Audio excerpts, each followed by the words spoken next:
Bonjour à tous et bienvenue sur Crypto Signal. Aujourd'hui, on va faire le point suite à l'investiture de Trump un petit peu. Qu'est-ce qui s'est dit à l'inauguration, où est-ce qu'on en est, qu'est-ce qui se passe exactement. Voilà, on y va. Allez, c'est parti pour l'intro.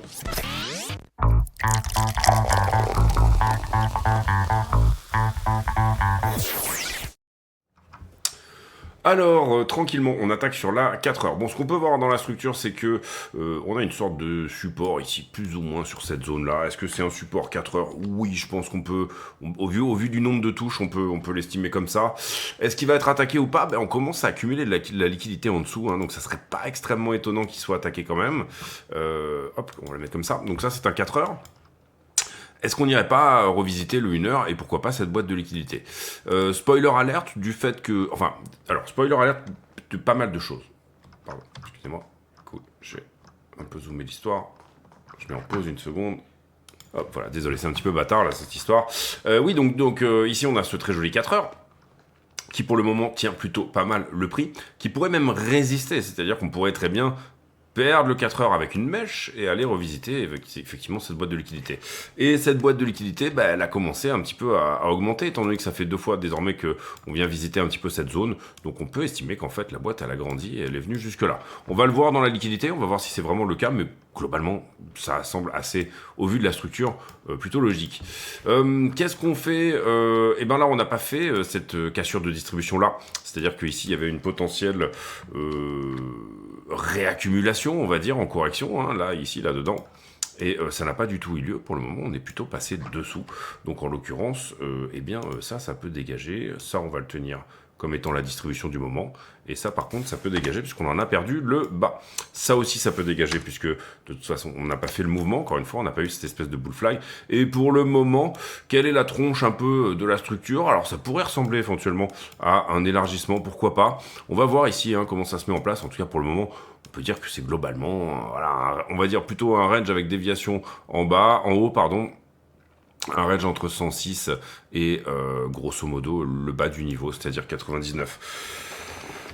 Si vous vouliez une inauguration vendeuse, vous avez eu un peu les deux finalement, hein. Vous avez eu ici de la vente, vous avez eu un short squeeze, et puis vous avez eu de la vente à nouveau. Pour moi, on a des bonnes chances de venir à 95. Au travers de cette inauguration, maintenant, vous voyez qu'on commence à voir des petites structures de retournement. Ici, ce petit W en bas, par exemple. Ce truc qui était assez impulsif, qui se calme, qui semble s'arrondir un petit peu.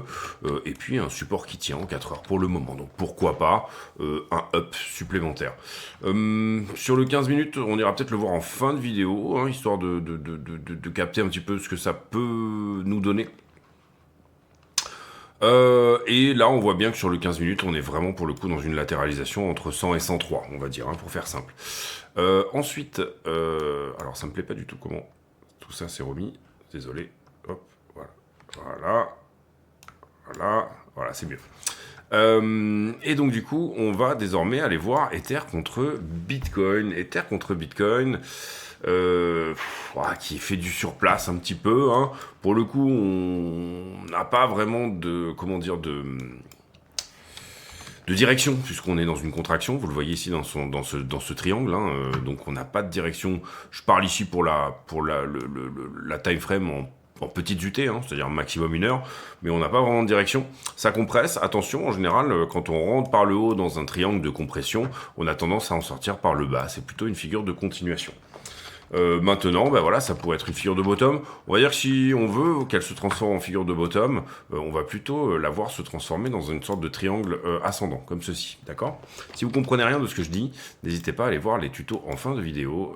Il y a une playlist de 6 tutos qui vous permettront de tout comprendre. J'en profite également pour vous dire de ne pas hésiter à vous abonner, activer la cloche des notifications, éventuellement venir nous rejoindre sur le Discord, vous intéresser à tout ce qui est lien d'affiliation que vous pouvez trouver sur Bluffin, pas de KYC, très bon exchange, plutôt liquide, très sympa pour les futurs. Mexeci, avec pour le coup énormément de propositions, hein, du côté de Mexi, pas mal d'altcoins dans tous les sens. Qcoin, énormément de propositions aussi, et pas mal d'altcoins un petit peu exotiques également. Et puis BitGet. Et si vous êtes affilié, vous avez le droit à des vidéos supplémentaires que je sors parfois. Analyse d'altcoin, analyse du marché, éventuellement trade management, manière de... Voilà, enfin un petit peu une mentorship en dilettante, hein, parce que, encore une fois, tout ce que je fais, moi, est reversé à mécénat chirurgie cardiaque, donc c'est totalement gratuit. Et ce qui est retiré des affiliations est reversé, encore une fois, à cette cause humanitaire qui est mécénat chirurgie cardiaque. J'ai pas vraiment de développement, sincèrement, à vous donner sur Ether contre le dollar, parce que on est toujours dans cette structure un petit peu, certes bullish, assez corrective, suite à une impulsion, mais on n'a pas eu ici la cassure de cette distrib ou quoi que ce soit. Pour le moment, Ether végète autour des 3300. Donc du coup, on va voir ici comment ça se met en place de son côté. En tout cas, il vient timidement à chaque fois chercher ses longues, ce qui est plutôt une bonne chose, et petit à petit, il accumule du short au-dessus, ce qui est plutôt une bonne chose. Maintenant, Ethereum nous a habitués dernièrement à pas trop réagir en fonction des longues et des shorts et de la liquidité. Il est plutôt dans une proportion, on va dire, vendeuse, malheureusement, au spot. Et il a affiché assez peu de force dernièrement, même si, encore une fois, et je le dis assez souvent, c'est peut-être dans ces moments-là que c'est le plus intéressant. La dominance des altcoins, pas grand chose à dire de plus qu'hier non plus. Soit on est dans quelque chose de correctif, on perd cette accumulation là, et du coup ça serait une impulsion supplémentaire. Sous-entendu, on retourne à peu près au 19% de dominance sur les altcoins, c'est-à-dire vous allez vous prendre une branlée sur vos altcoins, soit à un moment donné on accélère ce momentum ici, c'est-à-dire que on est dans le scénario plutôt impulsion, correction, impulsion supplémentaire, mais là il n'y a rien d'impulsif, tout ça a l'air très mou, c'est dans un canal, c'est très larvé, on n'a pas l'accélération, donc voilà, on veut l'accélération, on veut la cassure de cette distrib. Déjà dans un premier temps, on veut une continuation de cette impulsion, correction, impulsion supplémentaire que pour l'instant on n'a pas eu. On n'a pas eu la cassure de cette distribution depuis l'investiture. En tout cas, c'est plutôt moumou sur les altcoins. Et on va le voir dans le fondamental d'une certaine manière. Trump qui a été intronisé hier et qui n'a pas dit un seul mot sur la crypto. Je cherche mon X, je cherche mon Twitter, je sais pas, je l'ai pas. Alors, une petite seconde. Donc lors du discours d'investiture, pas un seul mot sur la crypto, alors que la crypto était bien sûr en train d'attendre, un petit peu comme voilà, un petit peu comme une groupie hein, qui attend que sa rockstar préférée finalement dise un petit mot, lui dise un petit merci, un petit quelque chose, après qu'ils aient copulé dans les loges, on va dire. Maintenant, on a achat de la part du World Liberty Financial, donc la société crypto de Trump, on va dire, et de sa famille, qui, le jour de l'investiture du 47e président des États-Unis, achète 45 millions de Bitcoin wrappés. Donc ça, c'est plutôt propre. Alors là, j'en vois que 44, mais il y a dû y en avoir 47 en tout, peut-être les trois ensemble, je sais pas. Et donc du coup, bah oui, ça c'est plutôt dans les actes, hein, on va dire, salut, bah, je suis président, je viens juste d'être effectivement investi et je viens de prêter serment, on va dire, et bon, dans le même temps et à peu près exactement dans le même timing, j'achète pour 45 millions de Bitcoin. Ça sous-entend que peut-être effectivement il va se passer des choses. Maintenant, pas un mot quand même pendant le discours d'inauguration, voilà. Donc, bon, on va voir hein, ici. Et puis grosse correction des tokens Trump et Melania. Ici, Free Ross, c'est bien sûr, Donald Trump nous avait dit que le jour 1 de l'investiture, il rendrait sa liberté à Ross Ubris. Pour le moment, j'ai pas vu d'annoncement dans ce sens-là, mais ça va être probablement quelque chose qui va sortir. Ici, petit billet d'humeur, j'aime bien en faire de temps en temps, enfin un petit billet de voilà, petite pensée positive qui de temps en temps ça fait du bien un petit peu d'avoir du jus au niveau philosophie et bien-être. Et puis Rumble, qui est bien sûr un géant de la vidéo, du streaming vidéo, qui vient d'acheter sa première tranche de BTC. Je crois que c'est 20 millions de dollars pour l'instant, mais bon voilà, il pèse 4 milliards. Si jamais ils mettent un petit peu de leur trésorerie en BTC, bah on n'est pas contre. Hein. Nous on dit c'est ok, nous ça nous va très bien, c'est parfait. J'en profite une nouvelle fois. Tous les bénéfices de la chaîne sont versés à mécénat chirurgie cardiaque. N'hésitez pas à aider, n'hésitez pas à envoyer de la force, hein, c'est-à-dire du like, du partage, du commentaire, titiller un petit peu les algorithmes, voilà, essayer de pousser les vidéos de manière à ce que de plus en plus de monde puisse profiter de ce contenu qui, je pense, est quand même relativement plus ou moins plus ou moins intéressant. Là, on sait pas, c'est les paris qui explosent. Tiens, on a sur Polymarket, visiblement ça a été. Tiens, on va voir un peu les pourcentages. Tout. 98. Qui va être pardonné dans les 100 premiers jours? Eric Adams lui-même. Est-ce qu'il peut se gracier lui-même? C'est assez excellent. En 2050, aucune économie européenne ne figurera parmi les 10 premières du monde.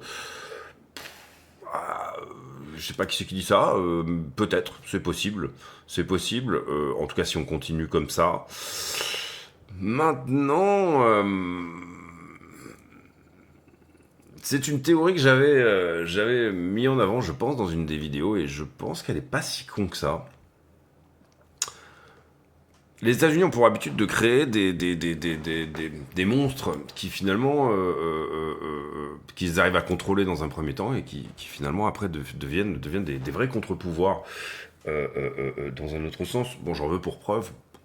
Si on peut regarder notamment, on sait maintenant que la révolution russe que Yeltsin a été largement subventionné par les États-Unis pour faire cette révolution, et on sait qu'après, on va dire, c'était quand même un ivrogne qui était relativement, on va dire, c'était assez facile de faire de ce pays qui avait quand même à peu près tout pour lui une sorte de champ de ruines, tout simplement en passant au libéralisme le plus abject d'un coup d'un seul là. Ce qu'on a appelé la politique du sauna, c'est-à-dire Yeltsin qui donnait finalement des entreprises type Rosneft, type Gazprom, etc. à des copains dans le sauna, tout en étant complètement bourré, pour 3 bouchées de pain. Ça a mis la Russie dans la sauce pendant 2 décennies. Les années 90 en Russie, c'était pas sympa. Il n'y avait pas de système bancaire pour tout ça, il n'y avait rien. Donc finalement, c'était la mafia qui vous prêtait de l'argent. Pour ceux qui connaissent un petit peu, la mafia en général, c'est des taux qui sont plutôt usuriers. Ça a permis à certains de faire des fortunes, effectivement. Et puis, ça a coûté la vie à d'autres. Pourquoi je parle de ça? Qu'est-ce que je disais? Oui, les États-Unis ont l'habitude de créer un petit peu. Et maintenant, aujourd'hui, la Russie est devenue un contre-pouvoir quand même assez évident par rapport aux États-Unis. Même si on n'est pas, la Russie, ça représente pas grand-chose au niveau du PIB mondial, c'est pas grand-chose. Par contre, au niveau symbole, etc., et toutes ces choses-là, puis au niveau valeur énergétique aussi, au niveau réserve d'eau potable, au niveau réserve de gaz, au niveau réserve de terres rares, au niveau militaire, la Russie représente énormément de choses, bien évidemment. Et on le voit, je sais pas, je vais vous dire par exemple, Afghanistan, les États-Unis créent finalement les talibans, d'une certaine manière, pour aider pour aider à la défaite russe à l'époque, la défaite soviétique, et finalement derrière ils ont créé cette espèce de Léviathan qui vient les attaquer au 11 septembre. Donc voilà, de bien comprendre que parfois, ce genre de monstre que vous créez, et les États-Unis ont créé l'Europe, d'une certaine manière, il n'y a plus de doute là-dessus maintenant. En tout cas, quand on voit ce qu'elle est devenue, ils ont créé ce qu'elle est devenue. En tout cas, c'est une forme de certitude. Peut-être qu'à un moment donné, je dis pas que Jean Monnet était atlantiste directement et que tous ceux qui ont créé l'Europe étaient directement atlantistes, mais bon, voilà, d'une certaine manière, quand on voit ce que c'est devenu, en tout cas, on peut estimer que pour le moment on est totalement asservi. Maintenant, en 2050, je demande à voir personnellement. Je trouve que c'est un petit peu. Je demande à voir s'il n'y aura pas justement une sorte de revirement, quelque chose qui se fera alors que finalement l'Europe n'était pas prévue pour aller à l'encontre des États-Unis. Quand les États-Unis, si jamais à un moment donné les États-Unis ne pèsent plus grand-chose, etc., est-ce que l'Europe s'en ira dans l'abîme avec eux, ou alors est-ce qu'à un moment donné il y aura cette possibilité effectivement de s'en sortir, si tant est que les États-Unis aillent dans l'abîme, bien évidemment. Abu Dhabi, on s'en fout un petit peu. Apparemment, c'est quand même du zero knowledge et c'est un exchange crypto. 5 millions. Je sais pas si c'est décentralisé. Ce serait intéressant d'aller voir si c'est un petit peu décentralisé ou pas du tout. Ici, j'ai l'impression qu'on est encore sur la même news qu'hier. Oui, c'est le cas. Bon, tant pis, on passe.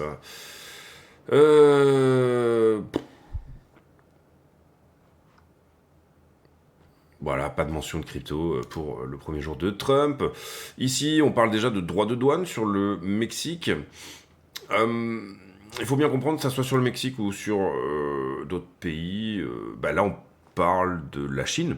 Et effectivement, la Chine qui dit la guerre du commerce n'a pas de gagnant, et c'est pas faux. Puisque Trump, encore une fois, menace de tarifs.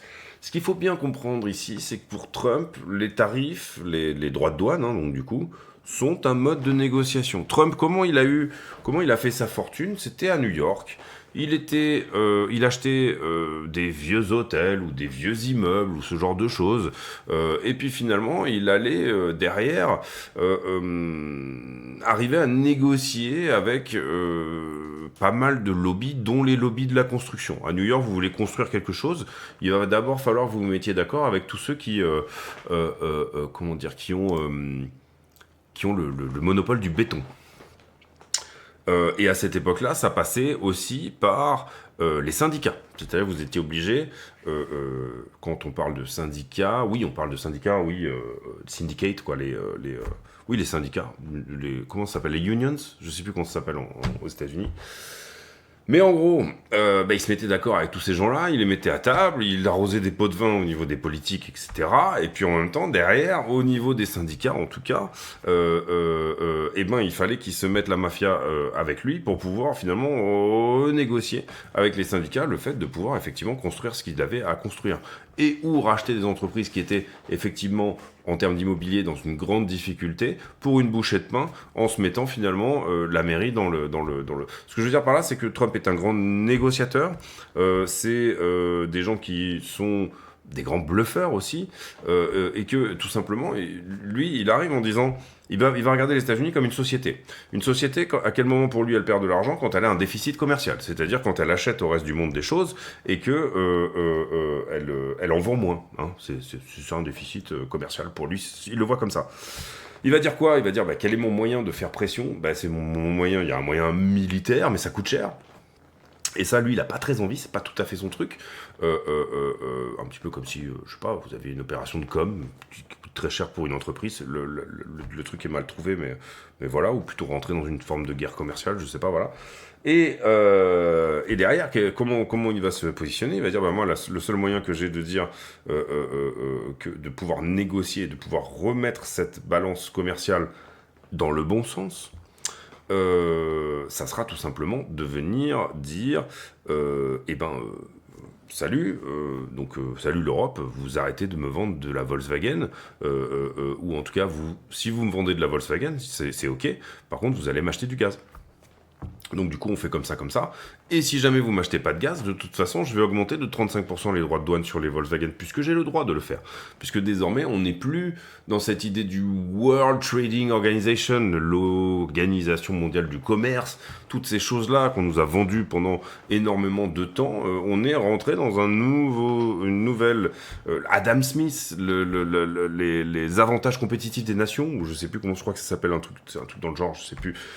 J'ai plus le souvenir de la compétitivité des nations, je sais plus le nom exact, mais voilà, c'est cette idée que, regarde, toi, tu vas produire, par exemple, toi, tu as une main-d'œuvre qui est pas chère, la Chine, typiquement, tu vas faire que produire des biens manufacturés, et puis moi, j'ai plutôt une économie de service, je fonctionne plutôt pas mal au niveau du service, au niveau du tourisme, au niveau de la finance, au niveau de telle ou telle chose, typiquement la Suisse, par exemple, on va dire, la finance, pour la finance en tout cas, et donc du coup, moi, je vais importer tes biens manufacturés, mais en revanche, tu vas placer mon argent chez toi, c'est moi, etc. Et puis voilà, les choses vont se faire de cette manière-là. C'est-à-dire tout simplement une forme de taylorisme en fait du monde, hein, c'est-à-dire de dire, comme sur une chaîne de production, chacun va intégrer une petite partie du business, et puis à partir de là, on va tous échanger ensemble. Et puis, les avantages compétitifs feront que certaines nations en sortiront gagnantes et d'autres nations en sortiront malheureusement perdantes. On n'est plus du tout là-dedans. On est plus dans cette idée maintenant de réintégrer toute une industrie chez soi avec des économies d'échelle. Du coup, quand on réintègre toute cette économie, quand on réindustrialise tout un pays, qu'est-ce qu'il vous faut? Il vous faut de l'énergie. Et Trump, il l'a dit hier dans son discours, il a dit, nous, on va drill baby, c'est-à-dire que nous, on va faire des gros trous avec du gros pétrole dedans, et il considère que en fait les États-Unis sont dans une forme de crise énergétique, mais également, et qui est le premier producteur de pétrole au monde? C'est les États-Unis. Personne ne le sait. Tout le monde croit, enfin personne ne le sait. Tout le monde croit que c'est, comment dire, l'Arabie Saoudite qui est premier producteur du monde. Tout le monde croit que c'est non. Ce sont les États-Unis. Depuis Obama, les États-Unis ont repris la première place depuis le pétrole de schiste, depuis toutes ces choses-là. Maintenant, c'est un pétrole qui est extrêmement cher à extraire et qui du coup n'est pas extrêmement compétitif par rapport au reste du monde. Donc il faut en permanence une forme d'accord entre les States et le reste du monde, producteurs de pétrole, et j'entends par là, comprenez bien qu'il y a des accords et qu'il y a en soum-soum des choses qui se passent et bien sûr des réunions qui se passent entre États-Unis, post-Obama, hein, depuis qu'on a relancé cette idée d'aller chercher du pétrole aux US, Arabie Saoudite, Russie, enfin l'OPEC+, tous ces gens-là se rencontrent, et puis à un moment donné, ils se disent, bah, c'est quoi le plus intéressant pour toi? Bah, moi, le plus intéressant, Trump, il va dire, Trump ou autre, hein, enfin voilà, les lobbies, les cartels du pétrole, voilà, je cherchais le mot, les cartels. Les cartels, vous comprenez bien ce que ça veut dire, un cartel. Et ben ils vont se rencontrer, puis ils vont dire, ben, moi, le truc qui m'intéresserait quand même plutôt pas mal, bon, c'est qu'on freine peut-être un petit peu le véhicule électrique déjà, parce que dans un premier temps, pas forcément génial pour moi, donc qu'on garde quand même une demande relativement constante, qui est pas non plus trop de choses qui vont dans ce sens-là, mais également que d'autres manières, bon déjà juste le temps, freiner le véhicule électrique, juste le temps que je puisse mettre la main sur on va dire les terres, ce qu'on appelle les terres riches, les terres rares. Et puis en même temps, si jamais toi tu fermais un peu le robinet, si on fermait tous le robinet, ça serait peut-être pas une mauvaise idée, parce que du coup, toi Arabie Saoudite et toi Russie, vous allez pouvoir peut-être en profiter pendant un petit peu plus longtemps. Qu'est-ce qui pourrait nous permettre à tous de fermer le robinet un petit peu tranquillement? Bah, peut-être une petite guerre ici ou là. Si quelqu'un a une idée, allez-y, on brainstorm, hein, on est là, toute bonne idée et bonne à prendre, allez-y, dites-nous. Bon, Ukraine, pourquoi pas, allez, on fait ça. Donc voilà, il faut bien comprendre que le complexe militaro-pétro-industriel eh bien, a besoin de toutes ces choses-là pour tout simplement évoluer. Qu'est-ce que je voulais dire par là? Je sais plus, je suis parti loin là. Oui, donc droit de douane, et effectivement, drill baby, hein, ça a été le principal argument, enfin la principale chose finalement qu'a dit Trump hier, outre les histoires de genre et toutes ces choses-là, etc., qui sont d'une certaine manière, si vous voulez, je vais essayer quand même d'aller assez vite là-dessus, mais d'une certaine manière, vous avez un problème dans votre société quand le droit ne correspond plus à la morale des gens. Et là, en ce moment, il y a quelque chose qui est en train de se passer, où on voit certaines personnes qui sont d'accord pour être extrêmement favorables à LGBT, on va dire ce genre de choses, etc., changement de genre, voilà, il faut accepter toutes ces choses-là, etc. Et personnellement, voilà, moi je suis plutôt de l'ancienne école, mais voilà, j'ai pas vraiment... À partir du moment où, encore une fois, ça ne rentre pas dans les oreilles de mon gamin, avant qu'il ait une douzaine d'années, que moi j'ai à peu près eu le temps de lui expliquer les choses en temps et en heure, au moment où ça doit être fait pour ce qui me concerne, que moi j'ai eu le temps de le construire par rapport à ça, à partir du moment où ça ne vient pas, ça me va, c'est ok, tout est ok. Des toilettes pour les filles, des toilettes pour les garçons, des toilettes pour ceux qui savent pas trop, pas de problème, tout ça me va. Il n'y a aucun souci par rapport à ça, vraiment aucun problème. Mariage gay, tout ça me va, vraiment, il n'y a absolument aucun problème. Et j'en veux pour preuve même dans mon entourage. Et quand je discute avec mes amis qui sont gays, ils sont plutôt d'accord avec moi. C'est ça qui est relativement hallucinant. C'est-à-dire que on n'a pas ce truc wokiste quand même dans la totalité de la communauté gay, en fait, finalement. Mais donc, un moment où le droit n'est pas en accord avec la morale correspond au fait de dire qu'une société est malade, en fait. Une société, elle est malade parce que les gens ne sont pas d'accord avec leurs droits, avec leur propre justice, d'accord? Et ça crée vraiment des vrais problèmes au niveau des vrais problèmes sociétaux. Quand une société, effectivement, n'est pas capable d'être en phase avec la morale des gens à l'instant T sur leur propre pays, d'accord? Avant, c'était assez facile, c'était la religion, le droit. Donc la morale, c'était la religion. Et puis le droit, c'était la religion. Avant, quand je parle avant, c'était partie médiévale un peu de l'histoire. Maintenant, c'est un peu plus compliqué. On est dans des systèmes laïques et les choses sont relativement différentes. Je suis vraiment parti loin là. En ce moment, j'ai des grandes envolées lyriques. C'est dommage que personne soit là pour me couper parce que finalement, c'est plus ou moins quand même à sens unique. Vous êtes de l'autre côté de l'écran et vous pouvez rien faire par rapport à ça. Alors, cet expert nous met en lumière que ça pourrait être le méga trade dans les années qui viennent et il ne s'agit pas de Trump. Alors, attendez une petite seconde. Ok, donc il s'agirait d'une appréciation du pound par rapport à l'euro.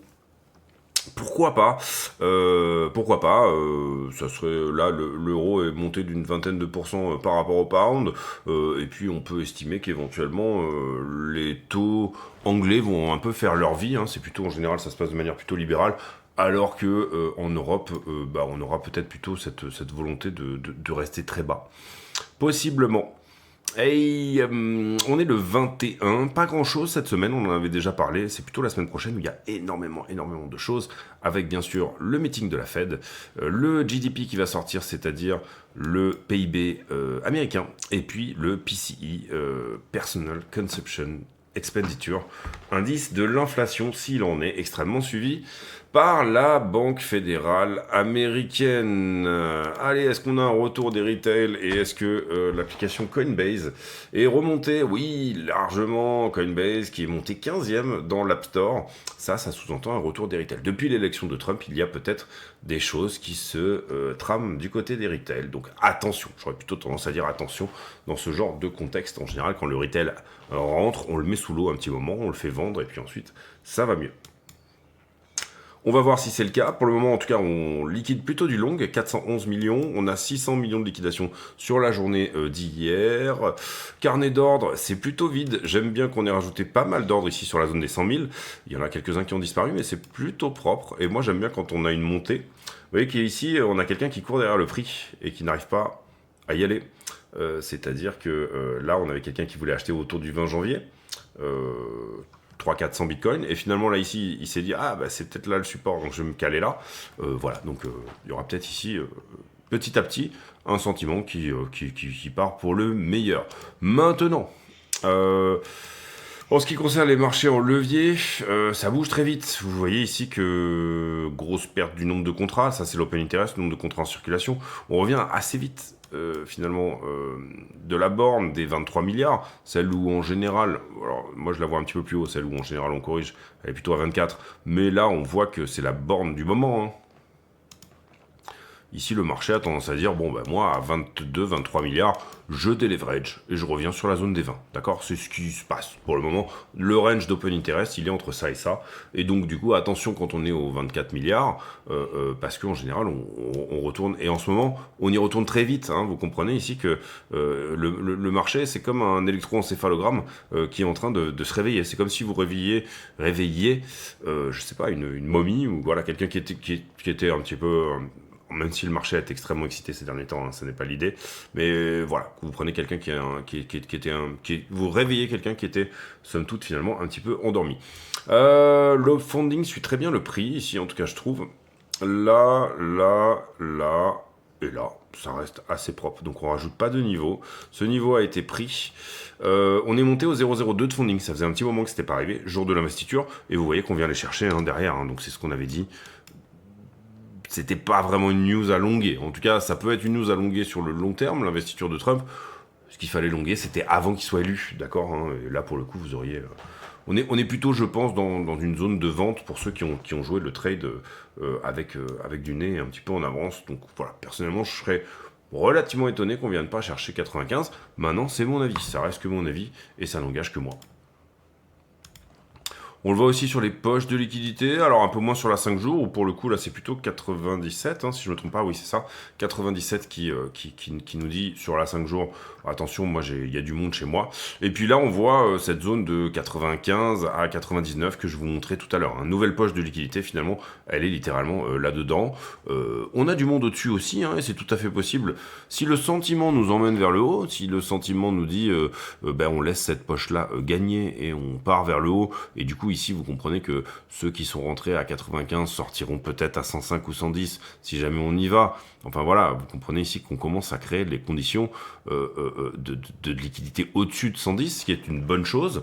Maintenant on voit quand même que le prix est venu pousser ici, prendre la boîte de liquidité qui était dans ce sens-là, et puis derrière pour le moment ça tente de se défendre, mais malheureusement ça crée de plus en plus de liquidité ici dans ce sens-là.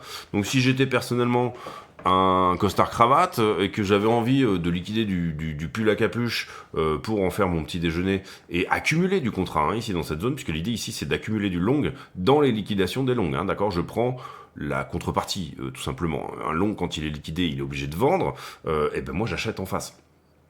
Et avec très peu de slippage, très peu de variation du prix, je peux acheter des millions de contrats comme ça dans un sens, jusqu'à ce que le prix se retourne et que finalement, eh bien, le prix, moyennant quelques cure-dents que j'aurais mis ici, puisque pour eux c'est des cure-dents, 1 milliard, hein, en liquidation, ça reste du cure-dent. Et bien, moyennant quelques cure-dents, ben, j'aurais tout simplement augmenté la taille de position. Et voilà, quelques cure-dents mis bout à bout, ça peut faire un petit rondin à force. Ether, il est venu bouffer ce qu'il avait à bouffer ici à 3149. Vous voyez que c'était bien jaune cacadois ici, hein.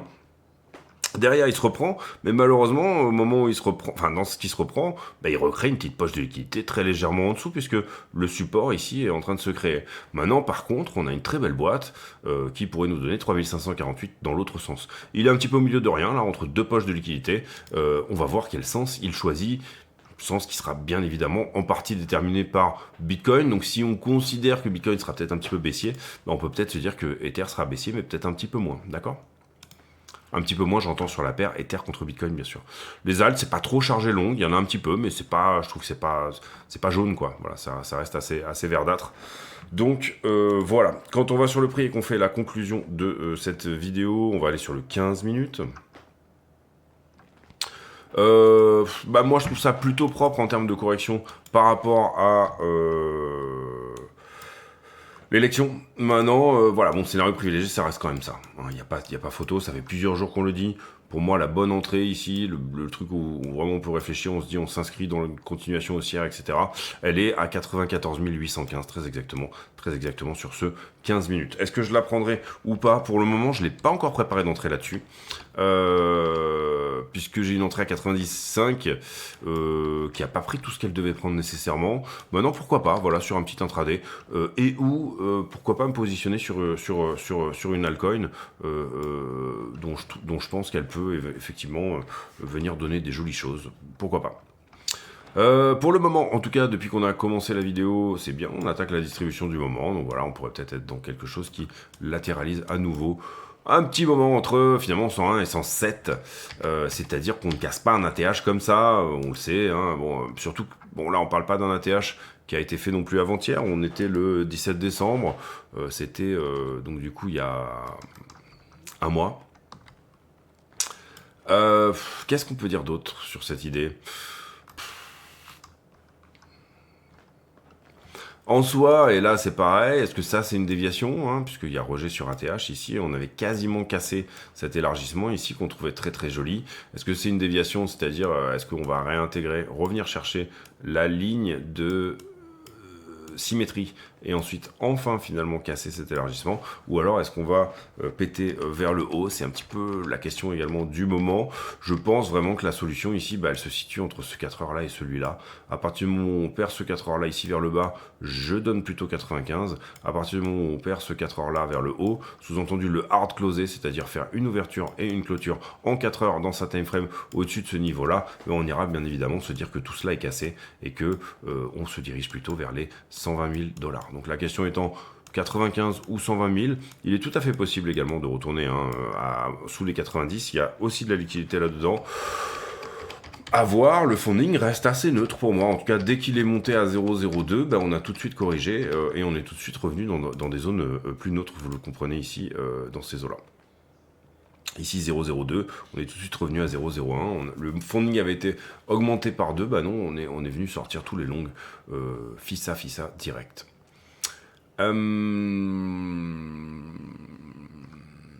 Petit tour sur la liquidité sur des time frames plus importantes. Moi, j'aime bien le faire de temps en temps. Allez, on va faire un tour sur la 1 mois. Je trouve que ça a du sens. Et bien sur la 1 mois, on est venu vraiment bouffer ce qu'il y avait à prendre sous 90. Il faut imaginer ici que vous avez autant de pognon là que là, puisque encore une fois, le funding reste neutre. On a quand même un côté un petit peu plus compact, je trouve, sur 94 à 99. Vraiment, pour moi, voilà, on peut aller à 95, que ça ne m'étonnerait pas du tout. Est-ce qu'on peut latéraliser pendant plus longtemps, histoire d'accumuler encore plus de liquidité dessous? Sous-entendu, faire un petit moment où on se balade en crabe entre ce niveau-là et celui-là, c'est aussi probable. C'est-à-dire que pour moi, soit on se balade en crabe, soit on vient pécho la liquidité maintenant à 95, et je mets la hausse comme peut-être, pour le moment en tout cas, le scénario le moins probable. Maintenant, vous voyez que le 4 heures tient. Et qu'il est tout à fait possible qu'on hausse à nouveau. Si je devais mettre un pourcentage sur chacune de ces choses-là, je dirais, si on prend ici en critère de se balader en crabe, allez, on va se donner jusqu'à la fin du mois, jusqu'au 30 janvier. Se balader en crabe jusqu'au 30 janvier n'est pas un scénario privilégié. Pour moi, le scénario privilégié, il est plutôt ici, avant le 30 janvier, et assez rapidement de venir cueillir cette liquidité, parce qu'elle est là et qu'elle est fraîche. Donc ça, c'est mon scénario privilégié, et je mettrai 45% dessus de chance. Ici, sur une latéralisation, je mettrai 20%. C'est à vue de nez, vous comprenez ici. Et puis du coup, 65, 35 éventuellement % de chance de péter en haut. J'aurais plutôt même tendance à dire ici 25 et 30, d'accord? 45, 25, 30. Vous voyez que c'est assez mitigé quand même. Voilà les amis, j'espère que cette vidéo vous a plu.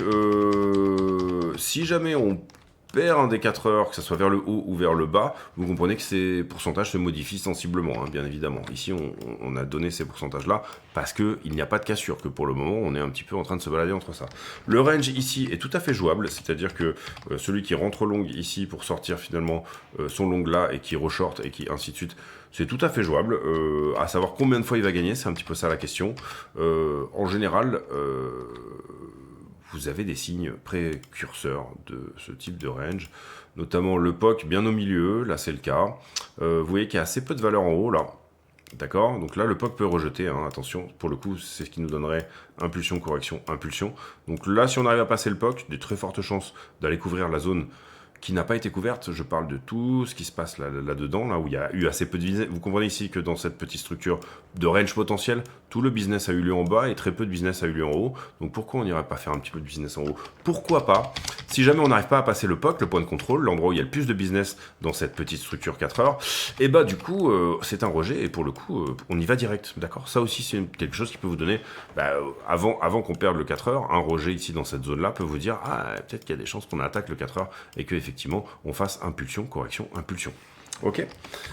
À vous de voir, je vous laisse seul juge de vos propres investissements avec votre propres argent. Et avec tous vos neurones et tout ce qui va avec, mais également, bien sûr, vos coronesses. Voilà les amis, j'espère que cette vidéo vous a plu. Si c'est le cas, n'hésitez pas à le dire.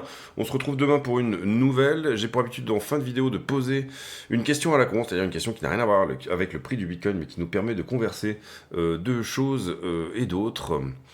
Et tiens, la question du jour, on va la poser justement sur, pour le coup, on a un petit peu dérivé sur ce sujet ici, on va dire, sur le vieux continent, voilà. Qu'est-ce que vous en pensez? Est-ce que la guerre en Ukraine va tout simplement, la guerre en Ukraine ou tout, enfin d'une manière générale, la manière dont l'Europe se développe en ce moment, on ne se développe pas. Est-ce que pour vous, en 2050, aucune des économies européennes ne figurera parmi les 10 premières du monde? C'est ça la question du jour. Est-ce que pour vous, en 2050, aucune économie européenne ne figurera parmi les 10 premières du monde? On se retrouve demain pour une nouvelle vidéo. D'ici là, portez-vous bien, voire portez-vous très très bien. À demain, ciao ciao.